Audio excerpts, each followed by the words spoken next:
कैसा रे मामा मजा मा। अरे बिड़ू आज ना एक डेंजर खलनायक की कहानी सुनाएगा मई। दादा है हरियाणवी, उसका ठाट माट देख बड़े बड़े दुश्मनों का हाजमा बन जाता है। जब उसने पहली बार किसी का मुंडी काटा तब महज 17 साल का होएगा, और जिसका मुंडी काटा वह कौन था पता है? वो भी एक डॉन था। उस वक्त इस 17 साल के छोकरे का डेयरिंग देख हवा ने भी रुख मोड़ लिया और बना दिया हरियाणा का टॉप का गैंगस्टर। आज 30 साल का होएगा और लिख डाला है 35 केसों का पूरा अध्याय। हत्या, लूट, रंगदारी, अपहरण, जमीन कब्जा, ठेकेदारी, मारपीट, गैंगवॉर का उस्ताद। बिडू हरियाणा के जितने भी बड़े बड़े गैंगस्टर हुए ले वे सब इसको खलनायक बुलाते थे। इस भाऊ का जब दिमाग फड़फड़ा था तब तो साला दुश्मन के कालजे को समोसा बना डालता। वास्तव के रघु की स्टाइल में जीने वाला ये गैंगस्टर जब हाथ में बंदूक लेता, उंगलियां ट्रिगर पे होती, तब तो साला अक्के हरियाणा में तांडव मचा डालता। इसका एम्पायर हरियाणा दिल्ली से लेकर पंजाब तक फैला है। दिल्ली की नीरज भवानिया और टिल्लू गैंग इस खलनायक के वास्ते किसी का भी पुंगी बजा सकती है। वहीं पंजाब में दविंदर बम्बिया गिरो इस एड़े भाऊ के वास्ते कई छपरी लोग को उड़ा चुकी है। हरियाणा की कौशल गैंग इसको अपना जिगर जान मानती है। इस गैंगस्टर का नाम है प्रदीप सरपंच। मेरे वीर योद्धाओं की भूमि बोले तो हरियाणा। वही हरियाणा में जिंद जिले की तहसील है उचाना, जहाँ एक प्यारा सा गांव है घोगड़िया। और इसी गांव के गरीब परिवार में साल 1990 की एक रात मॉन्स्टर ने जन्म लिया। तपती भट्टी के अंगारों से बना उसका लोहे जैसा बदन। बचपन से ही जिद्दी था। कहा जाता है कि उसने बचपन में शरारत में 2 बार छत से छलांग लगा दी थी। छोकरे को लगने लगा था कि अपुन तो अमर है, अपुन को कुछ नहीं हो सकता। फिर स्कूली पढ़ाई छोड़ खेती बाड़ी ट्रैक्टर चलाने लगा, मगर पता नहीं क्या वजह रही होएंगी उसने गैंगस्टर बनने की ठान ली और अपराध की काली दुनिया में चला आया।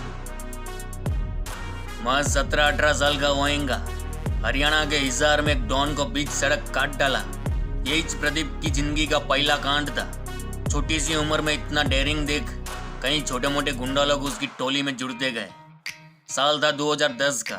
अपने बावरे पंटरों और दोस्तों के साथ मिलकर हरियाणा के हिसार जिले में हत्या, लूट, फिरौती, डकैती, अपहरण के टोटल बोले तो 7 कांड कर डाले।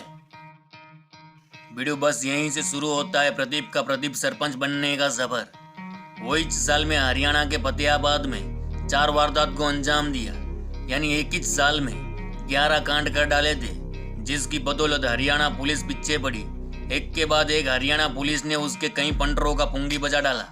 साल था 2012 का। हरियाणा के सिरसा जिले के डबावली रोड पे ओढ़ा गांव के नजदीक प्रदीप सरपंच और पुलिस के बीच एक बड़ी एनकाउंटर चली। प्रदीप पुलिस के हत्थे चढ़ा, भेज दिया हिसार जेल। भाई लोग, हिसार जेल में उसकी सेटिंग हुई वीरेंद्र काणा मांडी से। अब ये वीरेंद्र काणा मांडी कौन है ये तो अक्के हरियाणा का बच्चा जानता है। भाई लोग, ये वो गैंगस्टर है जिसने एक ही साल में 30 मर्डर कर डाले थे और जिसका एनकाउंटर करने के वास्ते हरियाणा पुलिस ने लाखों रुपये खर्च कर डाले थे। खैर 2015 में प्रदीप सरपंच जेल से बाहर आया। बाहर आते ही उसने पैरोल से कल्टी मार ली, अपना पुराना धंधा शुरू कर दिया। हरियाणा के पानीपत में 2 कत्ल कर डाले। सोनीपत के गनौर में गौशाला प्रधान सोनू पंगाल को ठोक डाला। इसके बाद फिर से पुलिस उसके पीछे पड़ी। फिर से पुलिस के साथ मुठभेड़ हुई। प्रदीप सरपंच के कई छोकरे पुलिस के हत्थे चढ़े, मगर प्रदीप सरपंच कल्टी मार लिया। मगर अब तक प्रदीप सरपंच काफी मशहूर हो चुका था। उसकी गन से निकली गोली दायां बायां ना देखती, डायरेक्ट दुश्मन के कालजे का चित्तर फाड़ डालती। प्रदीप सरपंच का यही खौफनाक अंदाज हरियाणा के कई बड़े बड़े गैंगस्टर लोग को राह जाने लगा था। तो अपराध की दुनिया के हरियाणा के बड़े बड़े गैंगस्टर जैसे परसन लंबू, वीरेंद्र काणा मांडी, सुरेंद्र टुट्टी, कल्लू बुसाना जैसे तगड़े क्रिमिनल उसके साथ याराना निभाने लगे थे। अपराध की दुनिया में प्रदीप सरपंच खूब तेजी से आगे बढ़ रहा था। अपराध की सारी हदें पार कर चुका था। मौत का खौफ तो उसमें जरा सा भी न था।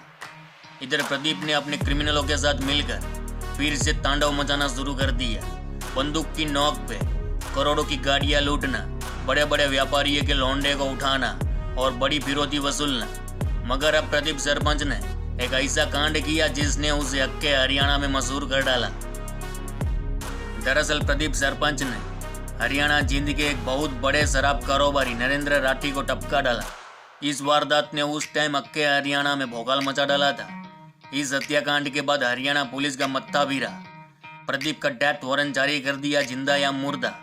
प्रदीप के ऊपर भारी इनाम भी रखा गया, जिसके चलते जींद पुलिस को प्रदीप के अड्डे की भनक लगी। सिरसा के एक गांव में प्रदीप सरपंच और परसन लंबू की पुलिस के साथ मुठभेड़ हुई।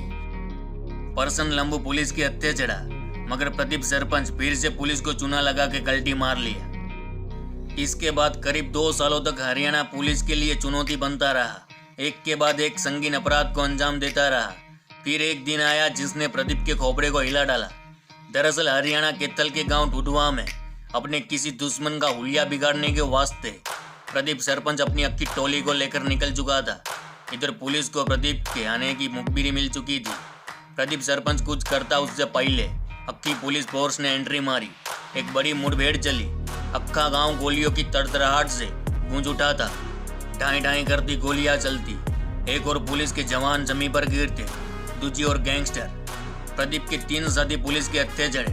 प्रदीप के पैर में भी गोली लगी और ज्यादा दूर तक भाग ना सका और पुलिस ने उठा लिया, डाल दिया जेल में। वह दिन था 20 फरवरी 2017 का। अब बात करें उसके एम्पायर की तो दिल्ली की टिल्लू ताजपुरिया गैंग, दिल्ली की नीरज भवानिया गैंग, हरियाणा की कौशल चौधरी गैंग, पंजाब की दविंदर बम्बिया गैंग का आज भी प्रदीप सरपंच के साथ अच्छा भाईचारा है। इधर प्रदीप ने जेल में रहते हुए अपनी गैंग में कई राउस शूटरों को शामिल किया। कहा जाता है कि प्रदीप सरपंच की टोली में 1000 से भी ज्यादा बावरे शूटरों की अक्की जमात है, जो प्रदीप के एक इशारे किसी को भी खजूर बना डालती है। कहा तो यह भी जाता है कि प्रदीप के अपराधों को रोकने के वास्ते हरियाणा पुलिस उसे कभी 3 महीने से ज्यादा एक जेल में न रखती। वहीं प्रदीप सरपंच 2 साल से ज्यादा जेल में न रुकता। प्रदीप सरपंच का पुलिस रिकॉर्ड बोलता है कि उसने 45 से ज्यादा संगीन अपराध किए हैं। भाई लोग, ये तो ऑन रिकॉर्ड कांड है, मगर कुछ कांड ऐसे भी हैं जो कभी रिकॉर्ड ना हुए।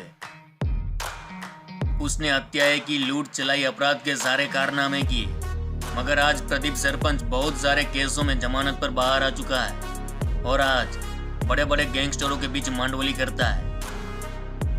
आज उसने हरियाणा के कई जिलों में शराब के अनगिनत ठेके खोल रखे हैं और खूब पैसा बना रहेला।